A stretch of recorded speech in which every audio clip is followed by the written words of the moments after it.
so nice to meet all of you virtually this evening. I should maybe addend Stacya's introduction to say that I'm a clinician at heart and not a researcher, and that most of the work that I do and the knowledge I gain is from working with your children and parents like yourselves over the years. And also just to give a frame of context in terms of the work I do and working with children who are and adolescents who are in treatment for brain tumors. So Massachusetts General Hospital Division of Pediatric Oncology is not a very large cancer center relative to other cancer centers where your children may have been treated. But I've had the opportunity to take care of a lot of children with brain tumors because we are home to a proton radiation center and one of the first in the United States. And so many folks from around the country over the years have come to Mass General for treatment for 2 months or longer. And in the context of that, I've met and taken care of many kids and their families who've had brain tumors. And what I thought would be helpful to set the stage for this evening is to talk about some of the emotional behavioral challenges that we see. I do not have all the answers, but I am totally open to thinking about them with you, thinking about these challenges. And you guys know your kids best. And I think I want you to keep that in mind as we talk about some of these things, because you may feel like as I'm presenting, oh yeah, right. You don't know what it's like each day. So just to sort of keep that in mind. And I'm going to share my screen so that we can have some slides, at least initially, to set the stage for some of this.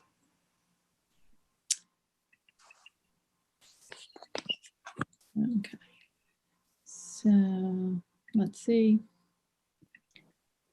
Okay, can people see that? Is that okay? Yes. Okay, great.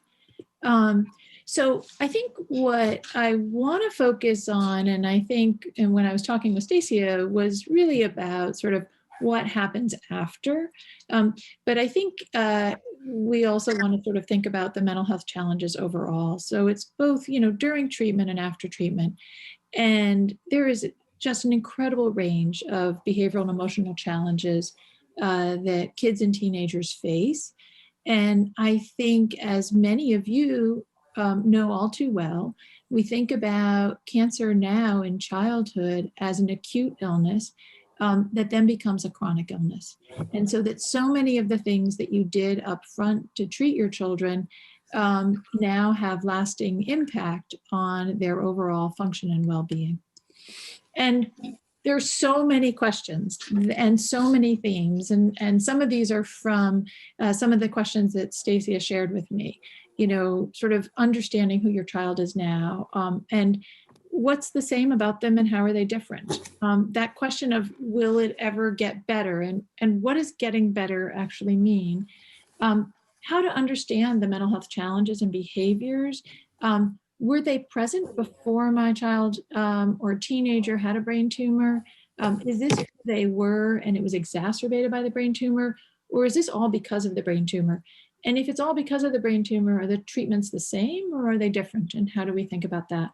And then if my child has depression or anxiety after brain tumor treatment, who treats them?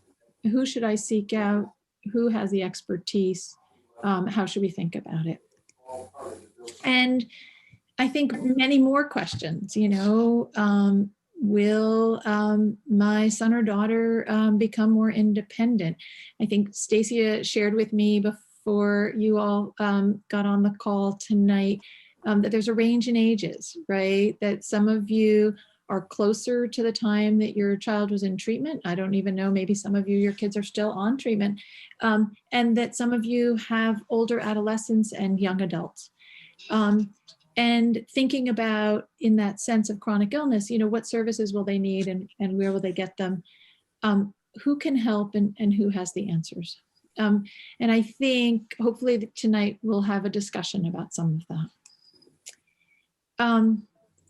I think I mentioned, yes, how we diagnose a mental health issue in someone who is treated for a brain tumor, and what the questions that we should be asked and how to find those services. So I thought I would just highlight some of the most common mental health challenges after treatment for a brain tumor and think with you about what the etiology is, meaning what caused it, and how that impacts some of the treatments, and what you as parents might want to look for. So in the general population, depression and anxiety are high. I saw recent numbers that during this year of COVID, the percentage of middle school, high school, and college students who have diagnosable depression is up to 25%. So that's the general population. And then you take into account a child who has had an acute illness and now a chronic illness. And you can imagine that those rates are similarly high. We also see significant behavioral challenges. And people are always asking me about attention deficit hyperactivity disorder. And I will talk a little bit more about that because I have thoughts about something I call subthreshold ADHD and how we think about that in post-brain tumor treatment. So the first thing I like to think about is, what treatment did your child receive? Because that actually informs a lot of, is this something that was present? If the general population, now granted, COVID is an unusual year. So the general population, most, we don't have 25% of kids who have depression or anxiety. So it is less than that. But even if it's less than that, even if it's, let's say we say 10% or 15% of the population. So some of our kids are going to have had depression or anxiety prior to their brain tumor treatment. And we know that kids with cancer, it exacerbates any of their underlying mental health issues that they had before. And we know that with kids with brain tumors, they themselves have more challenges because of location of tumor, because of the treatment, including and especially radiation and surgery, right? I don't need to tell you guys this. You guys are experts in this and experts in your kids. But a couple things I want to highlight is that with radiation, if the hypothalamic pituitary axis was involved, it means that there are going to be potentially more challenges with things that are regulated by the pituitary. And so, for example, for those of you who have kids with a craniopharyngioma, they may have more issues with pituitary function. They may have hyperphagia and may have gained lots of weight. For kids whose thyroid function was affected by the HPA involved in radiation, they may have hypothyroidism. And the neurocognitive issues, which you guys are all very, very familiar with. And the younger that the child was at the time of radiation, we know is consistent with the challenges afterwards. One area that I'm particularly interested in is something called posterior fossa syndrome. It's been renamed as postoperative or pediatric postoperative cerebellum mutism syndrome. And we see this in patients who have particularly medulloblastoma, although it could also be with pilocytic astrocytoma, where after the surgery, they have a compilation of symptoms. And I will show you a slide of that because I think it is one of the most extraordinary syndromes that we see. And I would not be surprised if some of you on this call have had children who've experienced that. And this is a slide that is a diagram that I think is just really helpful because particular to pediatric postoperative cerebellar mutism syndrome, otherwise called posterior fossa syndrome, I think it also highlights a lot of the things that many people describe to me in kids after they have had treatment for a brain tumor. So this is specific to this syndrome. And it is a compilation of different things. So we have kids who have surgery, and when they wake up from the surgery, and this occurs in about 25%, up to 25% of kids with medulloblastoma after they've had surgery, they wake up from surgery and they may have some speech afterwards. And then they can be anywhere from decreased fluency in speech or decreased word volume all the way to being completely mute.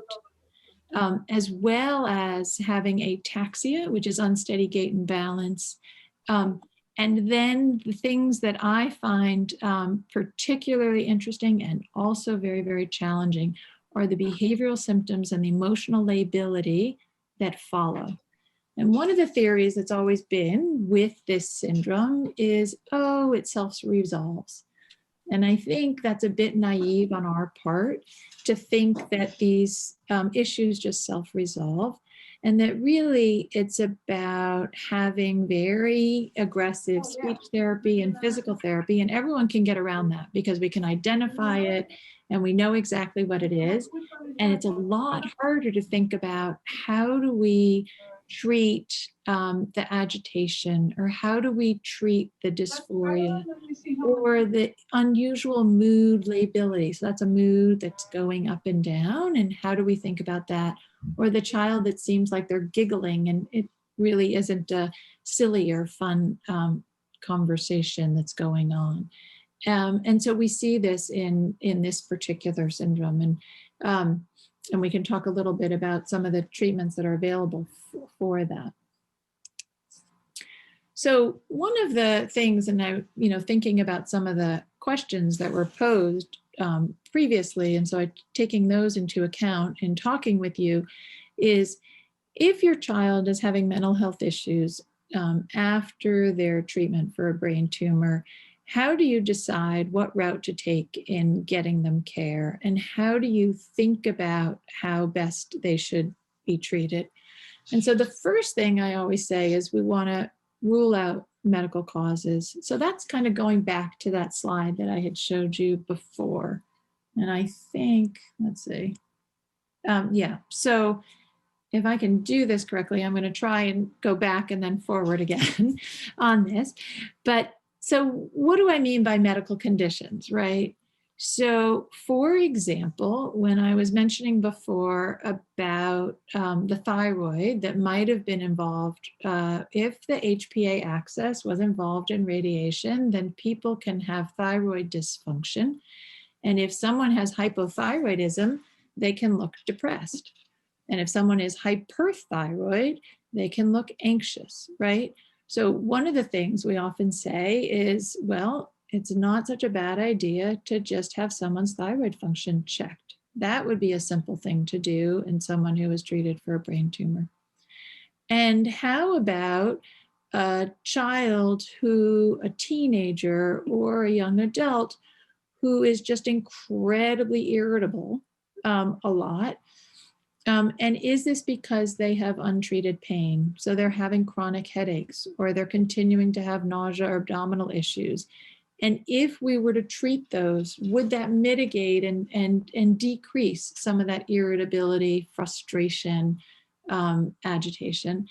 And we can't separate out kids who have seizures that are secondary to the brain tumors that they had or co-occurring with their brain tumors, and how important it is for psychiatry and neurology to work together. I'm incredibly lucky. I work with a couple of neurologists, and so we collaborate when they're sort of thinking about what medications they're going to use to manage seizures in a child, a teenager or a young adult who has had a brain tumor, and what kind of behavioral issues there are, and can we collaborate on what medications are chosen so that we're targeting seizures and also taking into account those behavioral changes. We also then think about the neuropsychological testing. So I'm going to say something that is potentially not helpful in lower resourced areas. And also the wait lists are so long. But I think for every child who's treated for a brain tumor, it is really unbelievably helpful for them to have neurocognitive testing and neuropsychological testing. And why do I feel so strongly about this? Well, I think it's incredibly helpful and important for us to know not just where kids are struggling, but what are their strengths? And then how do you build on those strengths? And if they are struggling, what can be put into place? It is not uncommon that, and one of the most common things is to see slow processing speed after treatment for a brain tumor. Doesn't mean your kid's not smart. It means that it takes them so much longer to do the work that they used to do. So you can imagine, and I'm sure you guys have seen, that a child who thought of themselves as being smart now feels like they're so slow because they can't get their work done, which can lead them to feeling frustrated, irritable, angry, and upset, as one would expect they would. And if they don't have a way of defining that and they don't have tools on how to manage that, it only gets worse, right? And then you can feel more, upset with yourself. You can get anxious before taking a test, especially if you don't have enough time to do the test. And so you get anxious that you're not gonna be able to finish the test. So I think being able to have that concrete information and to be able to share that with schools is incredibly helpful. There is also, non-organic etiologies, right? And what I mean by that is it's not, just because they had a brain tumor that my child might be depressed, my teenager, my young adult, or anxious. And similarly, they may have attention deficit hyperactivity disorder. I mentioned before, there's something I sometimes called subthreshold ADHD. And what I mean by that is that with the neurocognitive testing, one of the most common things we see is slow processing speed. You cannot treat slow processing speed. You can't make it faster by giving people medications. But one of the things I have seen over time is that if kids cannot pay attention in class, if they get so frustrated because things are going so quickly behind them, that sometimes treating them for this decreased executive functioning abilities with stimulant medication can be really helpful to get them up to that level of being able to pay attention in class. And then we also have that mood instability and behavioral dysregulation. And I think for many people that I speak with and kids that I take care of, this is one of the most challenging areas. And as I showed you before in that slide about posterior fossa syndrome, it is not just in that area that we have mood instability and behavioral dysregulation, although that is very common in that patient population. But we also see it depending on tumor location and depending on what the treatments were. So with depression, what are the symptoms? So the symptoms with depression that you see after a brain tumor are the same that we would see in someone who was treated with for leukemia, or in somebody, a teenager of yours who was not treated for a brain tumor. They have disruptions in sleep, whether it's difficulties falling asleep or staying asleep or waking up early in the morning and not being able to fall back asleep. They have a lack of interest in doing things that used to give them joy. They feel guilty. They might feel hopeless. You might see an appetite change. And they might have thoughts about wanting to die or suicidal thoughts as we think about it. What I say is that the most helpful thing I find in terms of symptoms of depression in teenagers and young adults is apathy. Did they used to enjoy doing something and they don't enjoy it doing it anymore? And I want to keep in mind that, let's say, for example, your son or daughter can't play sports the way they used to before. Okay. And so they're very unhappy about that. But if they were able to, they would want to. That's not depression, for example. What we want is we want to find other things that they're going to be able to do that they can hang their hat on. But depression is that they wouldn't enjoy it even if they could do it. The treatment standard is the same as in the general population. So the treatment for depression is a combination of medications and therapy as the gold standard. And I would say for teenagers and young adults, I'm sort of gearing it to those folks based on what Stacia said, but younger kids too. We use serotonin selective reuptake inhibitors, and those are the most common medications that many of you, I'm sure, have heard about. Prozac, Celexa, Zoloft, Lexapro are the name brands for that. Anxiety is not uncommon. It's not uncommon that we see people who are anxious during treatment, that's for sure. And it's not uncommon that we see people have anxiety after treatment, right? So actually the gold standard for anxiety is cognitive behavioral therapy. And that's a type of therapy where you try and restructure your thoughts, your feelings, and your actions. There are a lot of great programs out there on resiliency training and stress management. And I would say this is one area that I would really encourage people to look into, because now in the virtual world of COVID, there are a lot of organizations that are doing group virtual resiliency training and stress management for teenagers and young adults. And then we also do use medications, including the SSRIs, which are those selective serotonin reuptake inhibitors.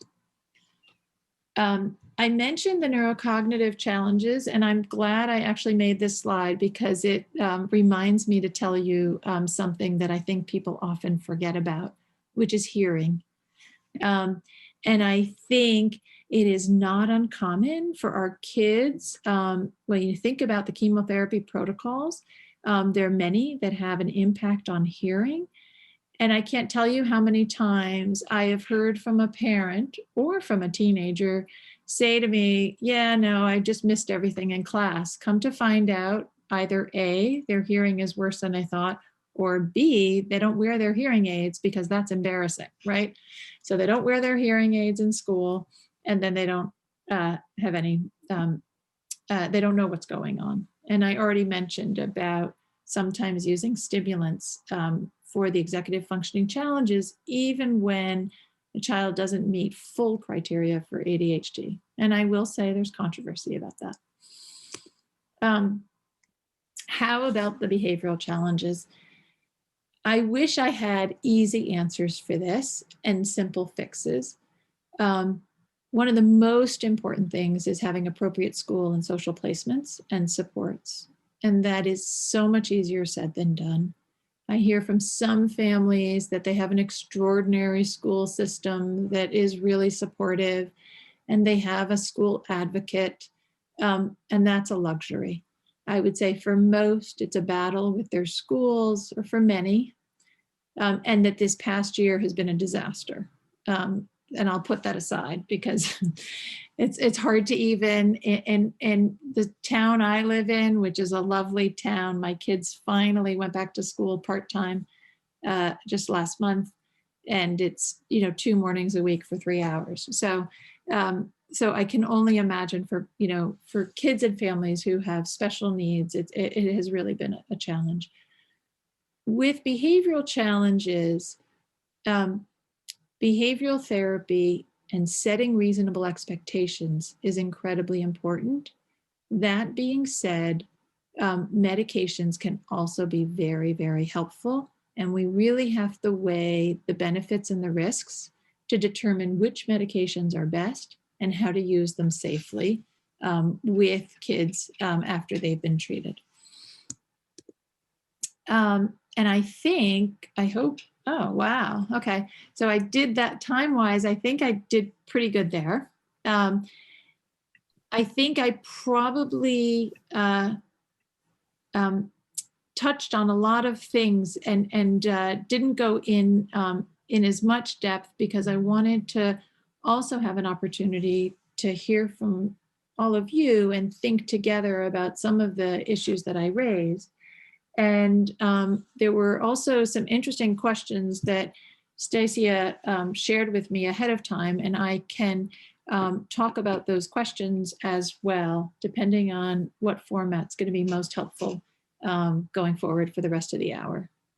So Anna, why don't you start with a couple of those questions, and then if you have a question, just you can put it in the chat or raise your hand and we will make sure that we get to you. I think, again, this is not something that when you're sitting at the hospital, they say, oh, here are things to watch out for. So we're really grateful to have this conversation, because in knowing some of you, just hearing out loud that this is not atypical. So it's a good normalizing process.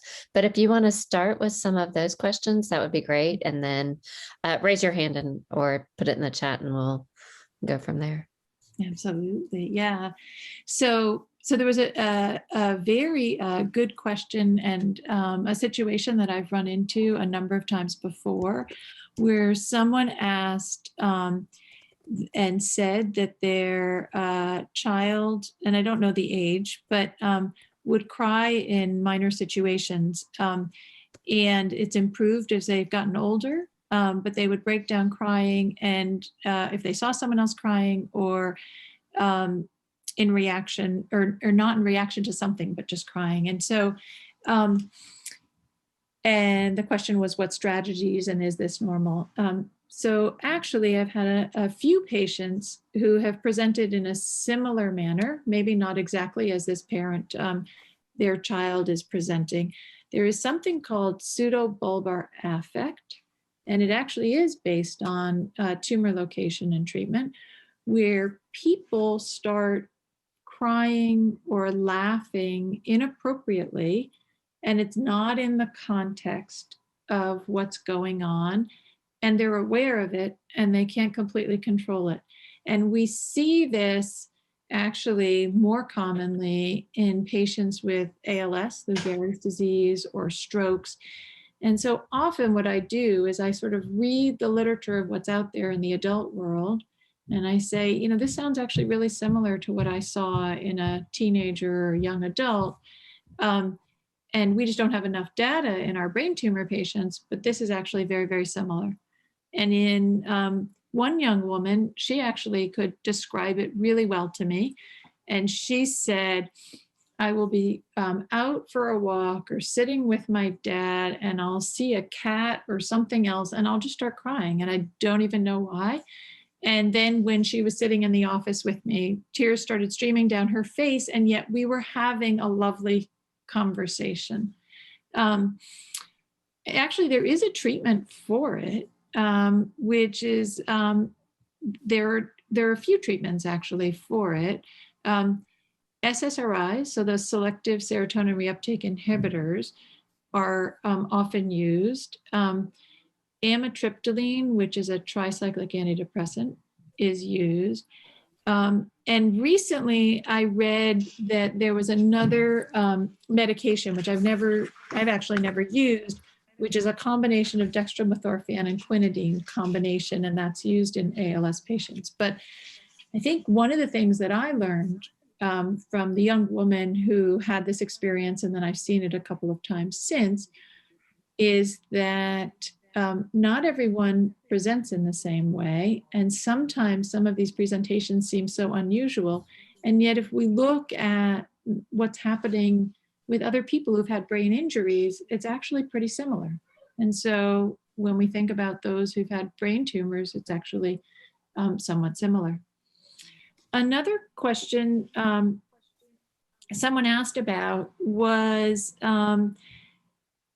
about the use of medications, and in particular, and I'm just looking over here because I have it on a sheet.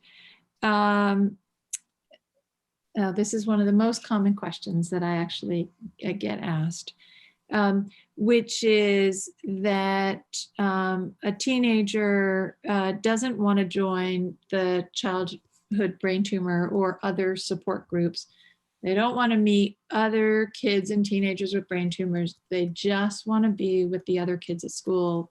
They want to hang out with them. They want to play with them. They want to go out with them. I had a conversation just last week, actually it was earlier this week, it's Thursday, with a teenager who wants to get her license and was angry with me that I, in terms of what I shared with her, and want to be normal.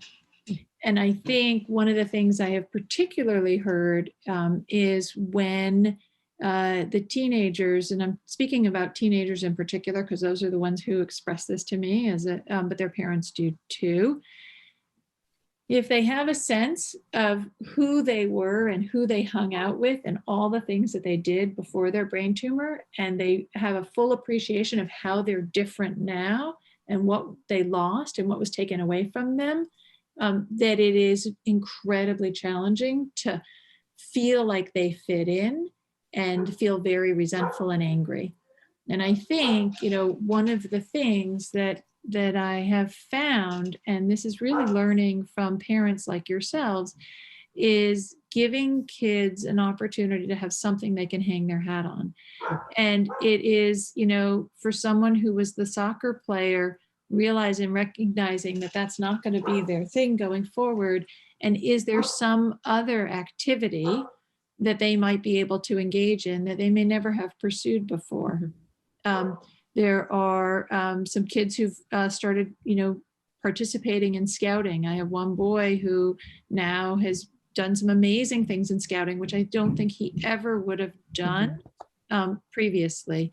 There are families that have shared with me that the martial arts have been incredibly helpful in engaging with other kids, and also in the arts and things like that. So in terms of, can you really push your kid to go and participate in a brain tumor, group? No. I mean, I guess we can push our kids to do whatever we want, but will they be happy with you? Will they get a lot out of it? I mean, I think in many ways they probably will get a lot out of it.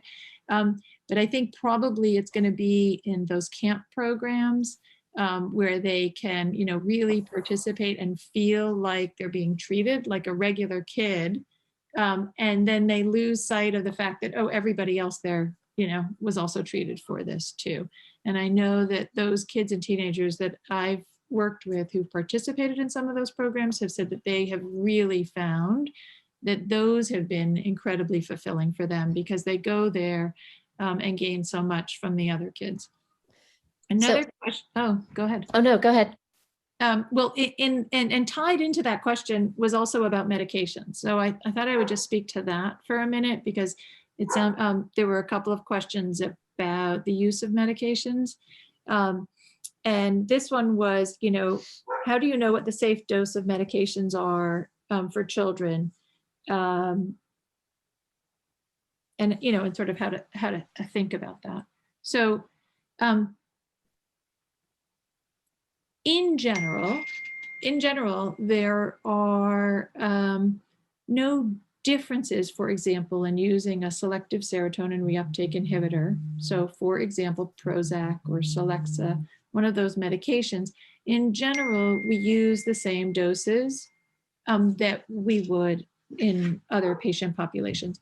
The most important thing is to feel comfortable with the person who is treating your child, to feel that you're being listened to and heard, and that it is done in a thoughtful manner so that if your child or teenager is having side effects, that they are following that closely.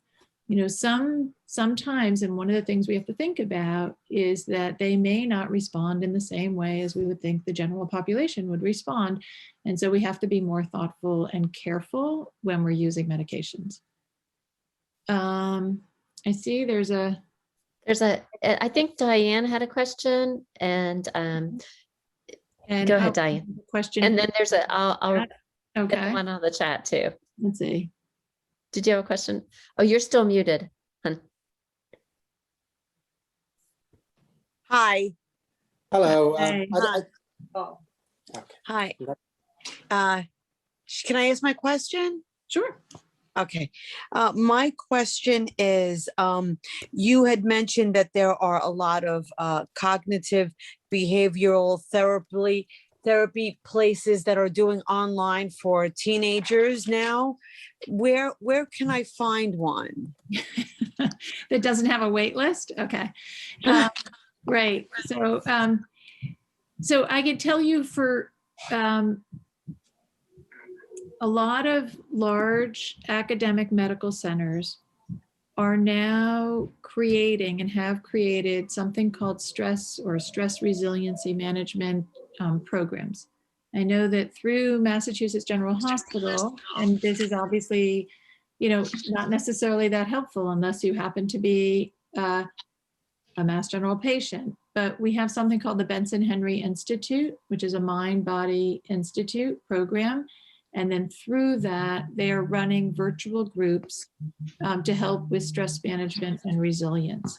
And I would look up online. Well, first of all, I'd go to your home institution and find out whether or not there are any of these groups forming. And the reason I mention it is that I think typically it's incredibly hard to get people to drive, to get to a place, to go to a group, etc.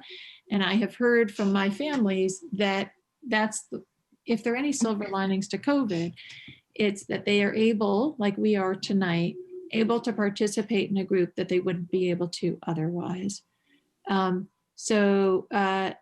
So there, and in light of COVID, actually, so this is non-brain tumor patients, there Right. are more and more of these stress management resiliency groups. One of the things I like about them is it's not pathologizing. That there's something wrong. It's about learning tools, learning skills to manage stress and anxiety. I think the larger the toolbox is for things that you can reach to when somebody is having challenges, the better. And so the question is, what's going to be the right size and fit for your child? And I just want to say too that, one thing at CBTF, Regina and Andrea's son, Joe, are doing a teen leadership. And really it is, like you said, Dr. Abrams, about finding some of those strengths that people didn't know they have. I know a couple of your kids performed in the play that we did, or they're helping with the cooking class. So there are all those leadership opportunities that also give them something that they can talk to their peers about, because so many of them are socially isolated, but that they're doing something with other people and it doesn't revolve around brain tumors. So that's just a thought. But really quick, Jessica had put in here that her brother, who she is her brother's guardian, since his last surgery, his medical record says he has no brain trauma, but he has, he's usually very easygoing, but about once a year, he has a really scary outburst. And what do you think the best way for me to help him with this is? And then Diane. Okay. So I'm just looking at the details of the question. Yeah. In the chat. I think that it is hard to, I would say that if he is generally a very go with the flow person, but then occasionally has these very scary outbursts, the question often becomes, how do you manage in the moment, right? What can you do when someone is acutely upset and agitated?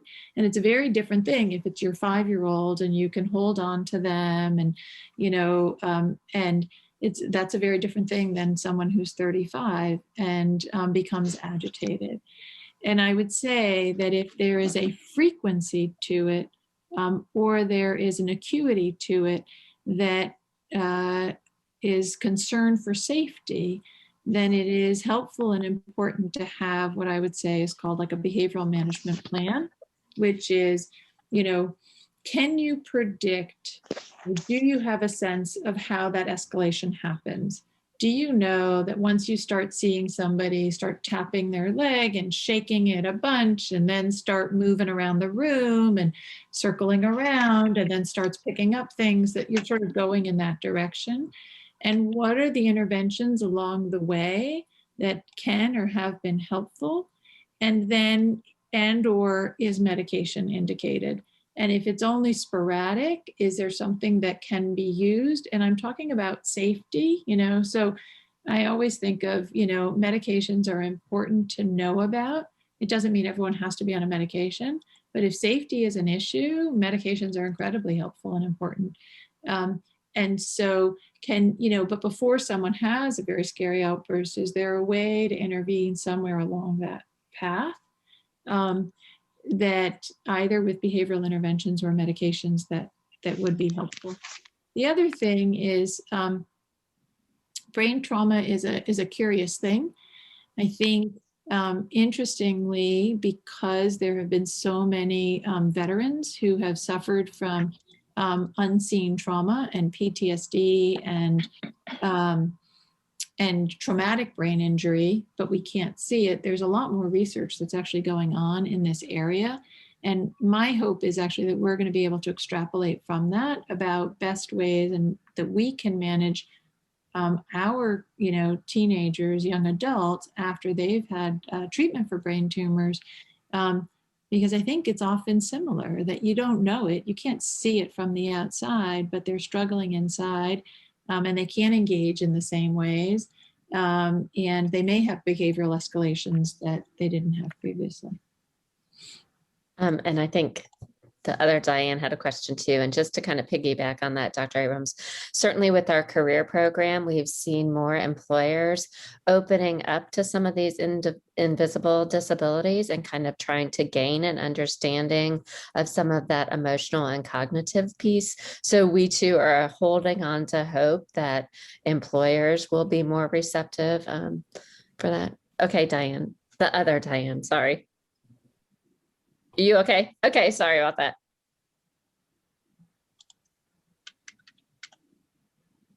No. Okay. Me? No, there's okay. another. Sorry, Diane. There was another Diane, and I think it just got confusing. Sorry about that. So, Diane's, it's confusing, but I didn't have a question. So, okay. Thank you. Beautiful. Okay. Stephanie has a hand up. Is that a hand? I can't tell. I can't either. I just had a question as far as how to handle. My son had every symptom on that posterior fossa slide, every single one. And I'm just wondering, like, he does not seem to realize kind of how that has affected him, or that he does have slow processing, or that he may need accommodations. And so I work really hard with the district to get him accommodations. And then he says no, like when they offer him extra time and he's like, oh no, I'm fine. Because again, he doesn't want to stand out. But I'm not sure, like, do I just tell him, like, actually you do need these and you are having slow processing issues?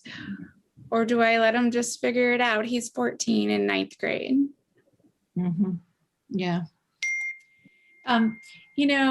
It's an interesting thing, right? What is the most important thing when you're a teenager? It's fitting in, right? So why would you wear your hearing aids if someone can see them? You don't want to be different. You don't want people to know that you have extra time and that you're going to go to a different room to take a test or things like that. Interestingly, over the past, I would say maybe 3 years, not that long, there has been an increase, I think, in people being and accepting that more and more students are having accommodations. I mean, I'm seeing this not just in high schools, but I'm seeing this in colleges too, where many, many more students have accommodations, and it's becoming much more common.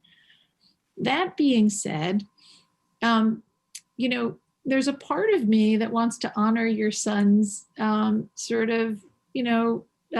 desire to not be treated differently, right? And the question I would ask is, what would those accommodations look like?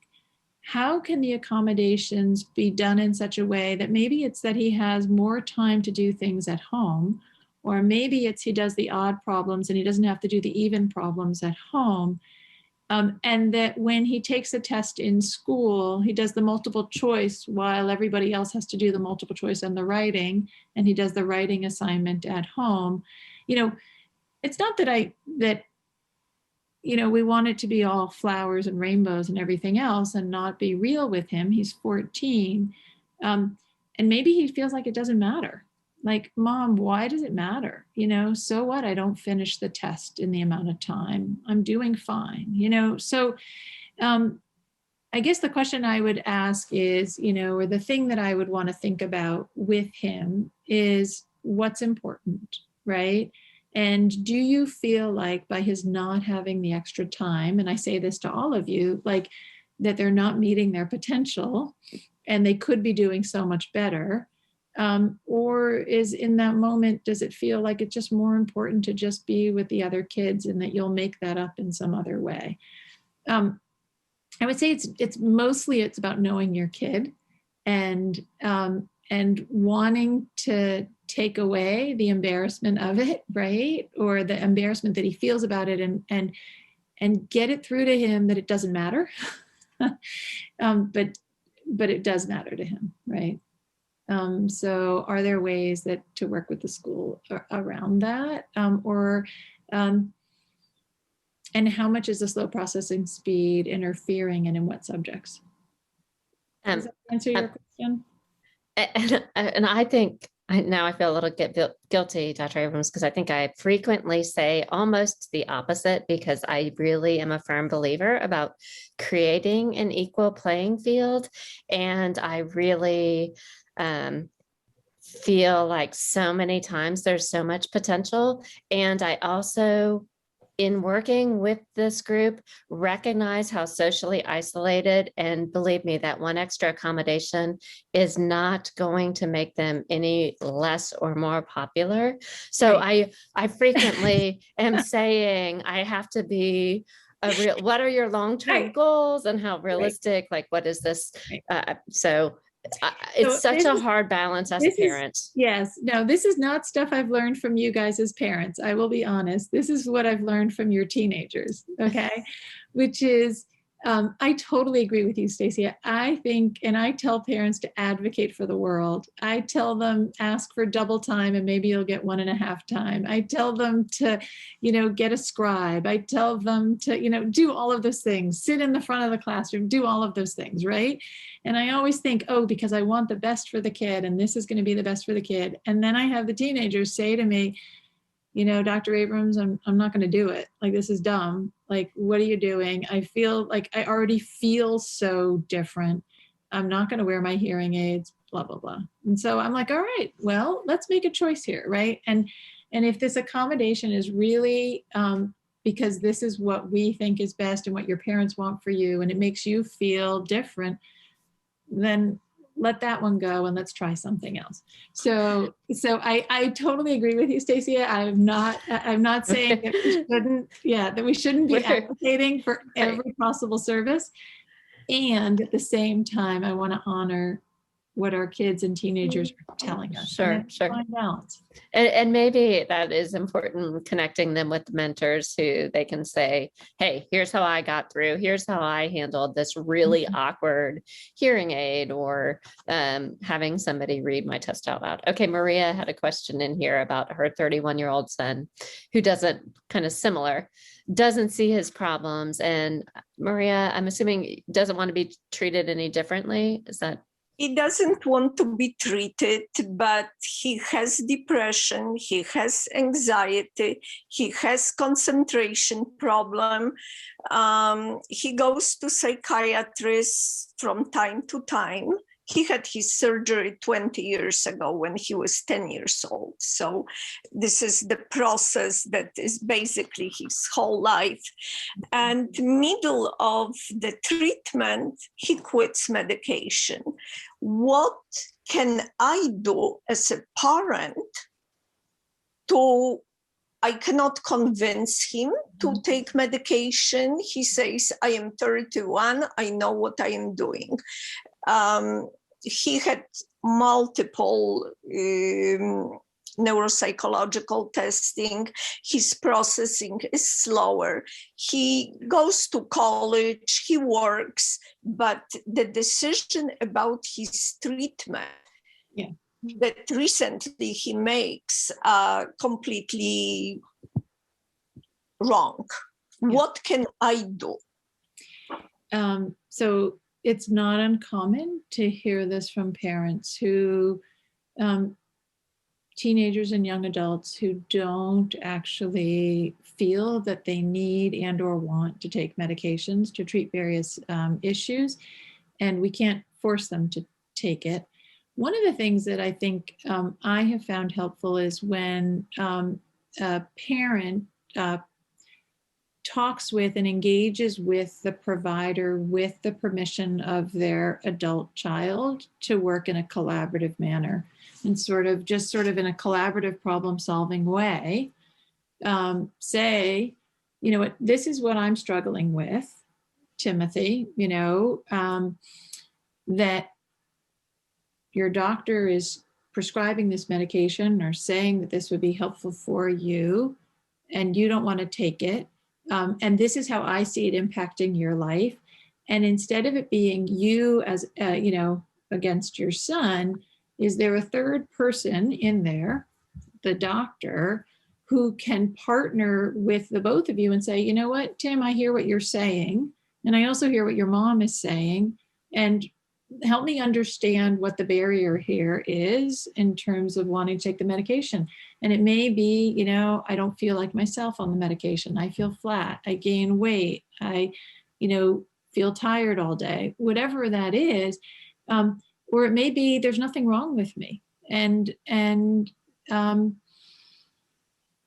it puts us in, as parents, it puts us in a hard spot when we can't help our kids, when we see them suffering and we can't help them in ways that we think would be helpful. But I would definitely try and work with the provider. And one of the things I sometimes hear from parents of patients over 18 is that their kid has not given them permission to talk, that they haven't given the psychiatrist permission to talk to them, okay? And one of the things I want you guys to keep in mind is I can receive a voicemail from anybody. I don't have to answer it. I don't have to call back, but I can hear from anybody. And so what I tell, and I've heard this from friends of mine, and what I say to them is, you know what? Your son hasn't given me permission to share information with you. But you have my phone number and you can share information with me, and that actually enriches the treatment that I'm going to be able to provide, right? And then often it's with that information. And I had this happen just 2 weeks ago. And I said to this 20-some-odd-year-old, your mom's really concerned. And I didn't know any of this was going on. So help me understand how we can do this better together. So. That's such a great insider tip. Thank you. That's really helpful to say that. And I think that there are an abundance of other questions. If it's okay, we can take one more question and then we'll wrap up if somebody has something. Okay. Oh, go ahead, Dan. Yeah, I think what's difficult right now, especially in the given environment, is my daughter is suffering from depression and anxiety clearly right now, but how much of that has to do with the cancer? How much of that has to do with just the fact where the world is right now with the pandemic? How much of that has to do with the fact that really, I mean, she just wants to fit in, right? And so one of your comments earlier struck me, that the whole, is it more important to get accommodations, or is it more important for the child to feel comfortable in their own skin? And to me, at least mental health wise, the fitting in and the feeling like you are normal, right? in a time that's not normal, and when things are just not normal and you're not normal, it, in some ways is incredibly important. And I kind of struggle with how much to intervene and how much to let her figure it out. Yeah. Right? Because I mean, Absolutely. it's a 17-year-old who has 17-year-old issues anyway.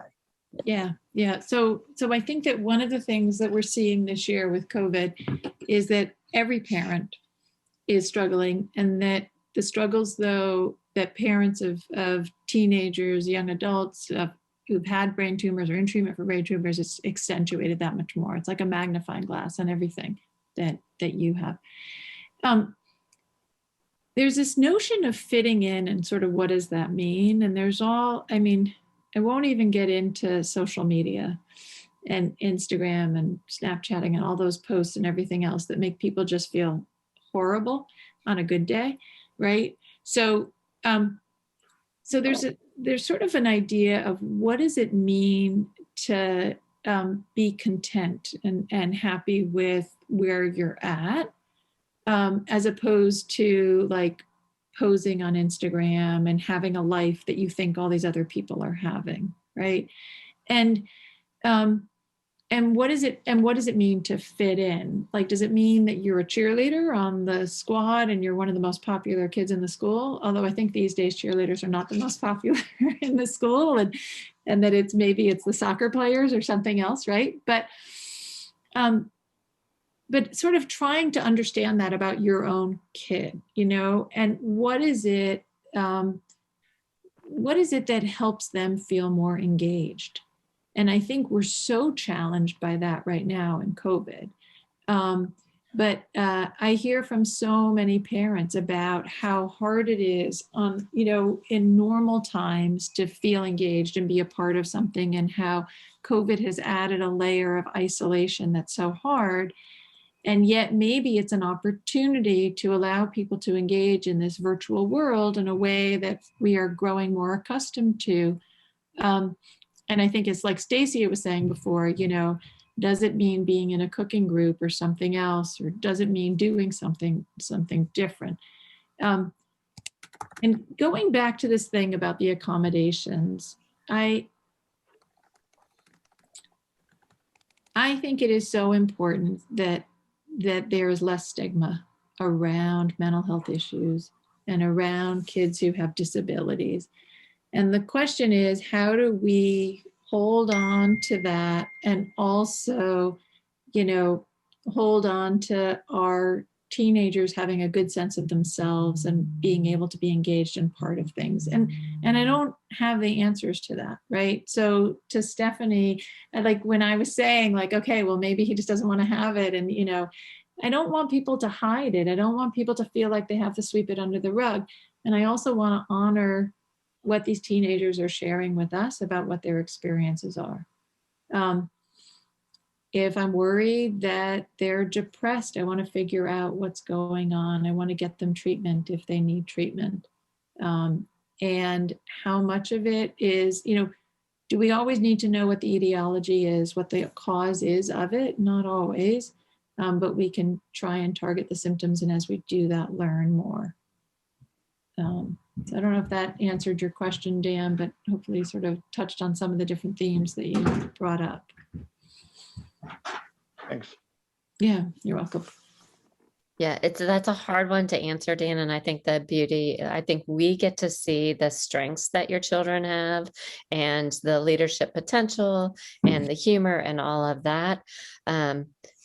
And I also think we just have to reframe what cool is, and kind of help people to understand that, like you're saying, Dr. Abrams, there's not a stigma attached. I think we need to demystify some of that with the teens and figure that out. And I think, for example, Dan Rose being a teen leader and helping other younger teens, I think, those are some of the things that we can do.